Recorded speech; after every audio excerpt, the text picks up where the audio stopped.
Nine. Well, it's coming to that time of the morning very quickly where we say good morning to Mathew Dickerson, and we do a little bit of tech talk. I think I've got him on the line, and I think I've got him from Portugal. We'll try and see if we've got him. Hang on, here we go. It's time now for the latest news on what's hot and what's not in the world of technology with Mathew Dickerson on Tech Talk here on TCFM 88.9. Matthew, good morning. How are you? Don't you love technology? You're playing that wonderful little intro, and here I am on the other side of the world listening to that wonderful intro. Yep, okay. So you're in Portugal, are you? In Porto, Portugal at the moment, yeah. All right. We have a bit of delay. It's almost the point where we should say over all the time, but anyway, we'll manage. Matthew, the end of Windows 7 support from Microsoft, what should people do? They should either disconnect from the internet altogether or upgrade as soon as they can. And this is something that's been talked about by Microsoft for some time now. Windows 7 is obviously an old operating system, and the logic from Microsoft is they just cannot keep supporting every operating system that they produce. Windows 10 is obviously their latest operating system. They want you to move to that for two reasons. One, because they want to make money out of you when you upgrade to the new operating system. But two, they want to make sure they're giving people the best experience with the latest technology. Windows 7, when people have been able to find various holes or basically ways to get into Windows 7 in the past, Microsoft has been patching them. But now they've said, sorry, we've got to the end, no more patching, it's at the end. So any more vulnerabilities that are found, any more ways that people find to get into Windows 7, we're not going to patch them. And you can guarantee that that means anyone out there with some motives that are not the best motives is going to be trying to find out some vulnerabilities in Windows 7, knowing that Microsoft won't actually patch them. Okay, so basically get rid of it. Get rid of it, yeah. Or there are some people who are going to keep running Windows 7 who aren't connected to the internet. And I think that's okay, because the only way someone's going to be able to get in and attack your system is if you're connected to the outside world. But if you had a system that wasn't connected, then that'd be fine. Yeah, I understand completely. Now, I love this story. Sorry, just on that one, Richard, briefly, the scary part is that Microsoft estimate that of all the people out there running Windows at the moment, 25% of those people are still running Windows 7. So there's a huge problem there potentially. Good heavens, yeah. Okay. What about this wristband watch that tells you no to junk food? I can't believe that. This is unbelievable. Well, there is going to be a small problem with that, which I'll mention in a moment, but effectively they do a DNA swab. They look at your DNA, match up some areas of your body that need some special attention, and then by using the wristband and allowing you to scan different foods that you might want to purchase, you can determine whether they're going to be good for your body or not. Now, as a simple example, if you're prone to, for example, high cholesterol and you scan a packet of chips at the supermarket, there'll be a warning come up on your wristwatch to say, don't go and buy a packet of chips. The salt content in that will not be good for your cholesterol. So it sounds fantastic. It's a wonderful piece of technology that's being used there.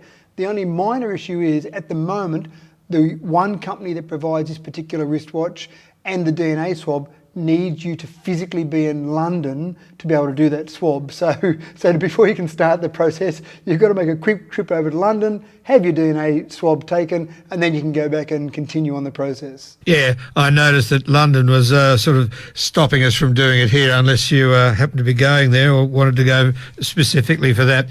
Well, look, the ever-changing world of television sets, unbelievable, and with the LA conference just over, we've got all sorts of TVs on the market at the moment. 8G seems to be the go. But the other thing that you mentioned is TVs being unobtrusive in the house. At the moment, you've got a great big black screen dominating one room of the house when it's not on.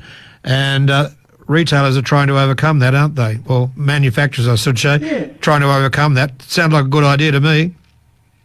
That's exactly right. And one of the things they're doing with that is really trying to work out ways they can basically make it disappear. So you've got, and I won't talk about too many specific models because there are too many to talk about, but you've got things like wallpaper TV that literally is as thin as wallpaper. You're talking about millimetres thick screen, and then you've got a box at the bottom that holds all the smarts for that. You've got screens that basically are folding screens, so they'll scroll up into a box so that you don't even see that screen after it's put away. So you've got a nice beautiful wall there, and then it pops up as a TV.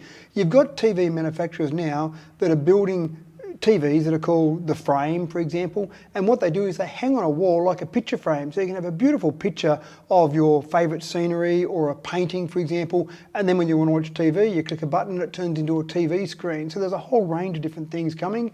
8K, obviously, you mentioned that before. You've got 8K TVs. Not a lot of content is being broadcast in 8K TVs, so 8K is really about a bit of a marketing trend at the moment.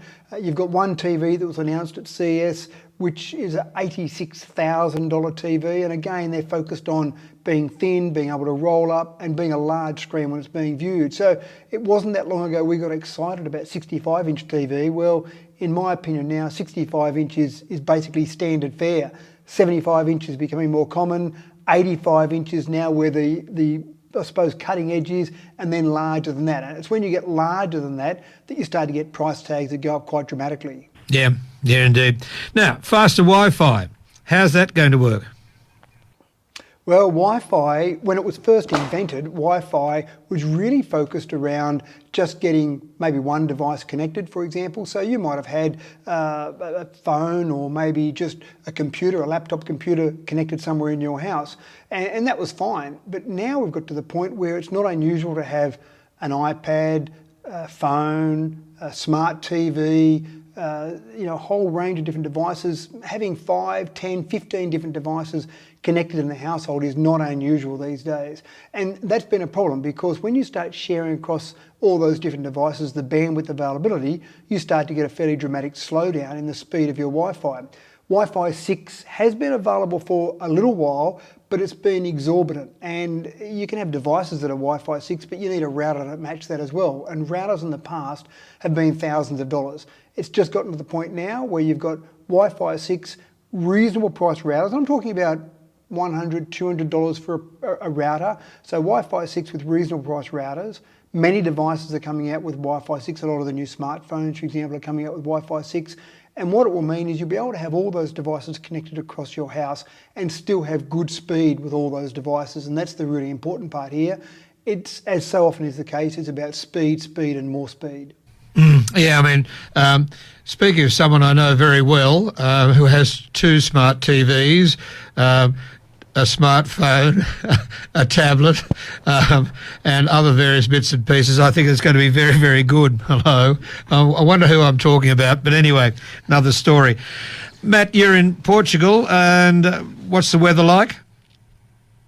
A little bit clearer air than it is over there in Dubbo at the moment. I can actually breathe the air outside. A little bit chillier, about top temperature of 12 degrees today in Porto, and a little bit of rain coming, but I looked at the forecast, looks like there's some rain coming in Dubbo as well. Indeed. We're looking forward to that. It's starting tomorrow and going through till about next Tuesday, on and off, and if we get the maximum amount, we're going into 1.5 inches, maybe 2 inches. If we get the minimum amount, we're going to at least 0.5 inch anyway, so quite good.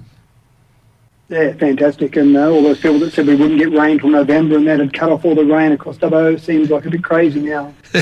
All right, mate. Well, I'll catch you next week back in the studio when you return from the other side of the world.